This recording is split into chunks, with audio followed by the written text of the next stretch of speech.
हरे कृष्णा। आप सबका मेरे चैनल द स्पिरिचुअल डायरेक्शन में स्वागत है। मैं हूं डॉक्टर राकेश कुमार और आज हम टॉपिक करेंगे कि भगवान को जानने का सबसे पावरफुल तरीका क्या है और सबसे सटीक तरीका क्या है। तो भगवान गीता के 18वें अध्याय में बोलते हैं, भक्त्या माम अभिजानाति यवान च अस्मि तत्त्वतः तत्व माम तत्व ज्ञात्वा विशते तदंतरम। भगवान बोलते हैं क्या, सिर्फ भक्ति से मुझे जाना जा सकता है। भगवान कहीं भी नहीं बोले कि मुझे ज्ञान से जाना सकता है, मुझे कर्म से जाना सकता है, मुझे ध्यान से जाना जा सकता है। क्या बोले हैं, भक्त्या माम अभिजाना, कि सिर्फ हमें भक्ति से जान सकते हैं। और भक्ति भी कैसी होनी चाहिए, अहेतुकी भक्ति, without any demand, without any expectation.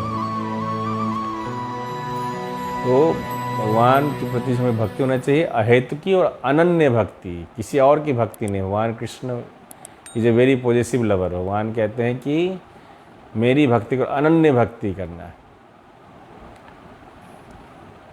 तो हम सब कोई कन्फ्यूजन होना चाहिए। भगवान ने 11वें अध्याय भी बोलते हैं, भक्त्या तो अन्यासक्या अहम एवं विदु अर्जुन ज्ञातुम द्रष्टुम च तत्त्वेन प्रवेष्टुम च परन्तप। भगवान बोलते 11वें अध्याय में कि मुझे सिर्फ भक्ति से जाना जा सकता है।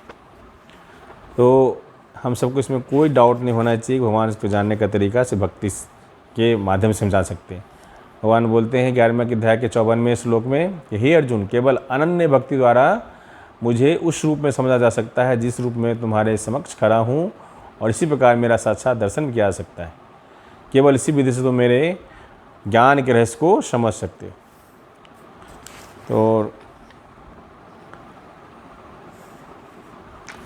और भगवान उससे पहले 53वां श्लोक में बोलते हैं कि तुम अपने दिव्य नेत्र से जिस रूप का दर्शन कर रहे हो उसे न तो वेदाध्ययन से, न कठिन तपस्या से, न दान से, न पूजा से जाना सकता है। कोई इन साधनों के द्वारा मुझे मेरे रूप में नहीं देख सकता है। तो भगवान खुद बता रहे हैं गीता के 11वें अध्याय में और 18वें अध्याय में कि हमें यदि आप जानना चाहते हो सिर्फ भक्ति के माध्यम से आप जान सकते हो। वैसे देखा भी जाए तो हम भगवान को क्या दिखा सकते हैं, न हम सुंदरता दिखा सकते, न अपना बहुत ज्ञान दिखा सकते, न बहुत अपना धन दिखा सकते, न पावर दिखा सकते, न वैराग्य दिखा सकते। क्योंकि क्या है, भगवान इस सबके खड़ोश्वर के मालिक हैं। हम लोग क्या दिखा सकते हैं। और भगवान इसी बात को 8वां अध्याय में बोल चुके हैं कि वेदेषु यज्ञेषु तपः सुचैव दानेषु यत्ते पुण्यफलं प्रदिष्टम् अतेति तत्सर्वमिदं विदित्वा योगी परमस्थानमुपैति चाद्यम।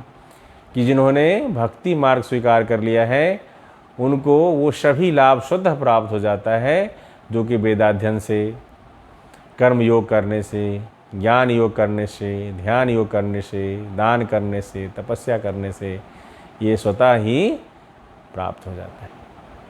इसलिए हम सबके मन में कोई डाउट नहीं होना चाहिए कि नहीं कि भक्ति करने के लिए जो है बहुत ज़्यादा ज्ञानी होने की आवश्यकता है। नहीं, भक्ति करने के लिए हमें सरेंडर करने की आवश्यकता है। देखा जाए तो रावण तो बहुत बड़ा विद्वान था और भक्ति भी करता था। हिरण्यकश्यप 36,000 वर्षों तक भगवान के तब ब्रह्मा जी के प्रार्थना की थी, तब उन्हें जाके फल प्राप्त होता। और हिरण्यकश्यप जो 36,000 वर्षों की तपस्या के बाद जो प्राप्त किया वो हार्डली 5 साल भी जो है ठीक से भोग नहीं पाए। 5 साल के बाद ही जो है नरसिंह भगवान अवतरित होकर हिरण्यकश्यप को खत्म कर देते हैं। तो लेकिन भक्ति जो भक्त है, अब जैसे देखा तो विभीषण है। विभीषण जी जैसे राम जी से मिलने आते थे, पहले राम जी उनका राज्याभिषेक करते हैं, बाद में फिर लंका पे चढ़ाई करते हैं। सुग्रीव से भगवान मिलते हैं तो पहले सुग्रीव का राज्याभिषेक करते हैं, फिर जो है बाली को मारते हैं। भगवान तो इतनी कृपालु है, भगवान कुछ भी दे सकते हैं। तो भक्ति बिना भक्ति के कुछ होने वाला नहीं।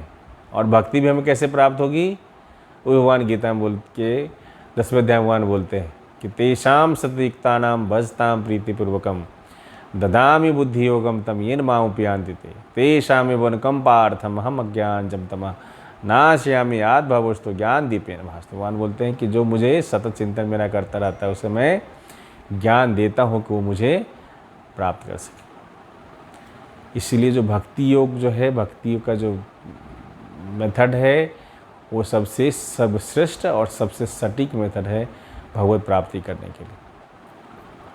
और इसलिए हम सबको पूरी प्रयत्न करना चाहिए, हमें भगवान की भक्ति हम किस तरह से कर रहे हैं। और भक्ति करने के क्या है, नवदा विधिन, भक्ति करने का जो है 9 लिम्स ऑफ भक्ति। और कौन बोलते हैं, प्रहलाद महाराज बोलते हैं। उसमें क्या क्या है, श्रवणम कीर्तनम विष्णु, स्मरणम पाद सेवनम, अर्चनम वंदनम दास्यम, शक्यात्मनिवेदनम। इसमें सबसे महत्वपूर्ण स्टेप क्या है, श्रवणम, उसके बाद कीर्तनम, किनका, विष्णु, फिर स्मरणम।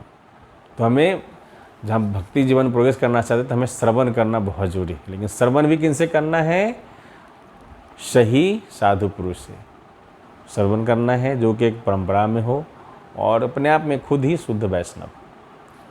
इसलिए हम जब भक्ति के किसी भी लिंग का पालन करते हैं तो धीरे धीरे हमें भगवान के साथ हमारा संबंध स्थापित हो जाता है।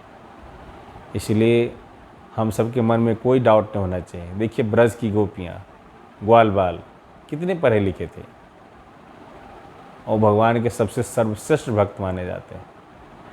जबकि देखा जाए रावण तो राक्षस ही कहलाया, कुंभकर्ण राक्षस ही कहलाया, लेकिन वृंदावन के जितने गोपियाँ थे, भगवान के सखा थे, सब के सब क्या है, सबसे महान भक्त कहलाए। क्यों?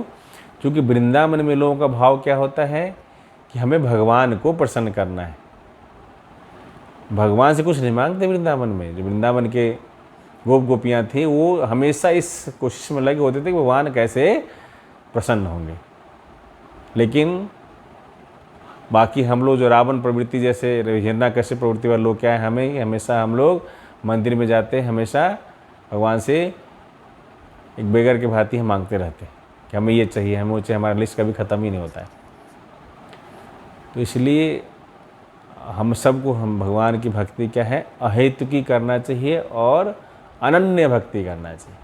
भगवान गीता में बोलते हैं कि मैं किन के लिए सुलभ हूँ, बताते हैं 8वां अध्याय में,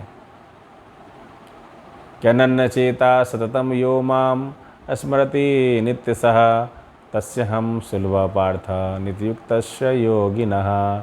कि जो अनन्य मेरा चिंतन करता है, सतत मेरा चिंतन करता है, उनके लिए क्या हूँ मैं, सुलभ। तो यदि हम भगवान के अनन्य भक्ति करते हैं, कोई और अन्य नहीं, सिर्फ भगवान कृष्ण की भक्ति हम सबको करना है। क्योंकि भगवान कृष्ण क्या है, सबके सोर्स हैं। भगवान कृष्ण की भक्ति करने से हमें किसी देवी देवताओं को अलग से प्रसन्न करने की आवश्यकता नहीं है, वो ऑटोमेटिकली पूरे प्रसन्न हो जाएंगे। हम अलग अलग प्रसन्न करना चाहे भी तो हमसे संभव नहीं। 33 करोड़ देवी देवता है। इसलिए बुद्धिमान व्यक्ति जो है बिना दिमाग लगाए ही, जो शास्त्रों का रिकमेंडेशन है कि एते चांस कला पुंस कृष्णास्तु भगवान स्वयं, एकलेश्वर कृष्णा बाकी सब भृत्य। एक केवल परमेश्वर कौन, भगवान कृष्ण है, बाकी कौन है, उनके सब चेला चपाटी। जितने देवी देवता हैं सब उनके शिष्य हैं, उनके शरीर के अंग हैं, उनके द्वारा इम्पावर्ड सोल है। इसलिए जो भक्ति है, हम सबको भक्ति करना चाहिए। और भक्ति का सबसे सिंपल प्रोसेस कलयुग में बोला गया है, सिर्फ भगवान का नाम लेना है। क्योंकि कलयुग के लोगों से न दान संभव है, न तपस्या संभव है, न यज्ञ संभव है। तो इसलिए कलयुग के लोगों के लिए बिना पैसे का यज्ञ, जो हरिनाम संकीर्तन यज्ञ, जो कि सबसे सर्वश्रेष्ठ माध्यम भगवत प्राप्ति का, वो हम सबको दिया गया है। लेकिन दुर्भाग्य की बात है कि हम लोग की स्थिति इतनी पतित वाली है कि हम लोग जीव अपना है, कान अपना है, समय भी हम निकाल सकते हैं, लेकिन भगवान का नाम यदि 2 माला भी 2 राउंड भी करने के लिए बोला जाता है तो लोगों को बहुत परेशानी होती है कि 2 माला कहाँ टाइम मिलता है। तो मेरा आप सबसे अनुरोध है कि अपने खुद के लिए समय निकालिए, क्योंकि बाकी सब धरे के धरे रह जाएंगे यहाँ पे। है ना। ठीक है, अपना हमें काम करना है, लेकिन भगवान गीता में क्या बोलते हैं, तेषां सतयुक्तानां भजतां प्रीतिपूर्वकं ददामि बुद्धियोगं तं येन माम उपयान्ति ते, कि सतत जो मेरा चिंतन करता है उसमें बुद्धि देता हूँ। लेकिन ये कैसे संभव है, उसके बारे में भगवान गीता में बोलते हैं कि तस्मात् सर्वेषु कालेषु मामनुस्मरयुध्य च मयि अर्पिता मना बुद्धि मामेव शशि असंशय, कि तस्मात् सर्वेषु कालेषु, हमें सभी कालों में, सभी परिस्थिति में कोशिश करना चाहिए भगवान का भक्ति करे, भगवान का नाम ले, भगवान की कथा सुने, भगवान के रूप लीला का चर्चा करें, भगवान के द्वारा लिखित शास्त्रों का अध्ययन करें, भक्तों का संग करें। तो हमें हमेशा इस मोड में रहना चाहिए कि we should always remember Krishna and never forget Krishna. तो आप सब इसी तरह भक्ति करते रहिए। और जो पुरुषोत्तम मास जो भी चल रहा है, जो 18 जुलाई से लेकर 16 अगस्त तक है, ये मास हम सब के लिए समझिए बहुत ही विशेष mega discount offer, mega sale पे हम सब भी हैं। इसलिए हम सबको जो पुरुषोत्तम मास है, जो भक्ति के लिए बहुत ही फलदायी है, कई गुना फलदायी है। इवन कार्तिक मास के महत्व से भी ज़्यादा महत्व जो है वाली मास का है, क्योंकि ये पुरुषोत्तम मास कहा जाता है। इसलिए आप सबको इस स्थिति के लाभ का फ़ायदा उठाना चाहिए और हमें इन पुरुषोत्तम मास में कोशिश करना चाहिए ज़्यादा से ज़्यादा हम भगवान का नाम ले सके, भगवान के बारे में सुन सके, भगवान की कथाओं का श्रवण कर सके, भगवान के भक्तों का संग कर सके, भगवान के मंदिर में जाकर विग्रह का संग कर सके, माता तुलसी का सेवा कर सके, गंगा मैया यमुना में जल स्नान कर सके। यदि हो सके तो हमें धामवास, वृंदावन धाम, मायापुर धाम या पूरी धाम, जहाँ मौका मिला हमें कुछ दिन वहाँ जाके धामवास भी करना चाहिए। तो इस तरह करके हम अपने भक्ति जीवन में बहुत फास्ट प्रोग्रेस कर सकते हैं, क्योंकि बिना भक्ति किए कुछ भी संभव नहीं है। क्योंकि भगवान खुद ही बोलते हैं, बिना भक्ति किए आप मुझे प्राप्त नहीं कर सकते। तो जब भगवान खुद ही बोले तो हम सबको मान लेना चाहिए और भक्ति करना चाहिए। भक्ति के लिए भगवान कैसे करना बोलते हैं कि 4 काम करना है। मन मना भव मद भक्तो मद याजी माम नमस्करो, कि मेरे मन लगाओ, मेरा भक्त बनो, मेरा थोड़ा पूजा अर्चन करो, मुझे प्रणाम करो। और कलयुग में सबसे सिंपल मेथड है भक्ति का, भगवान का नाम लेना। जब भागवतम खत्म हो रही है तो सुद गोस्वामी बताते हैं, नाम संकीर्तनम यस्य सर्व पाप पनाशनम प्रणामो दुक्षम न तम नमामि हरि परम। तो भगवान का नाम जो है, नाम संकीर्तनम यस्य सर्व पाप पनाशनम, सभी पापों का खत्म करने वाला, प्रणामो दुक्षम न तम नमामि हरि प्रेम। और भगवान के हरि का प्रणाम करने से सभी हमारे दुख का अंत हो जाता है। इसलिए हमें जो नाम है, नाम बहुत ही पावरफुल है। हम सबको भगवान का नाम लेना चाहिए। इस नाम जो हरि नाम संकीर्तन यज्ञ है, सबसे सर्वश्रेष्ठ संकीर्तन यज्ञ है और इसमें कोई पैसा नहीं लगता है। हमें कहीं किसी पंडित को नहीं बुलाने की ज़रूरत है, कोई बहुत सारा हवन सामग्री लाने की ज़रूरत नहीं। बस एक भगवान का नाम का चैंटिंग करने के लिए चैंटिंग बैग रखना है और भगवान का नाम बोलना है, सुनना है, बोलना है, सुनना है। इसलिए आपसे अनुरोध है, ये भक्ति ही हमें करनी पड़ेगी, चाहे इस जन्म में करे चाहे नेक्स्ट लाइफ में करे। बिना भक्ति के हम भगवत धाम को नहीं जा सकते हैं। इसलिए बुद्धिमान वही व्यक्ति है जो इसी जीवन में चाहता है कि हमें फिर अगला जन्म मृत्यु को साइकिल में होना पड़ना पड़े। इसी जीवन में हमारा जो भी नेक्स्ट डेस्टिनेशन हमारा भगवत धाम का होना चाहिए। लेकिन क्या है, प्रॉपर टेक्निक से हमें भगवान को भक्ति करनी पड़ेगी। अपने मन से कुछ भी करने नहीं ऐसा होगा। तो शास्त्रों में रिकमेंडेड है, उस अनुसार से करेंगे। सभी भक्तों को बहुत बहुत धन्यवाद। हरे कृष्णा कृष्णा कृष्णा हरे हरे, हरे राम राम राम हरे हरे। प्रभुपाद की जय।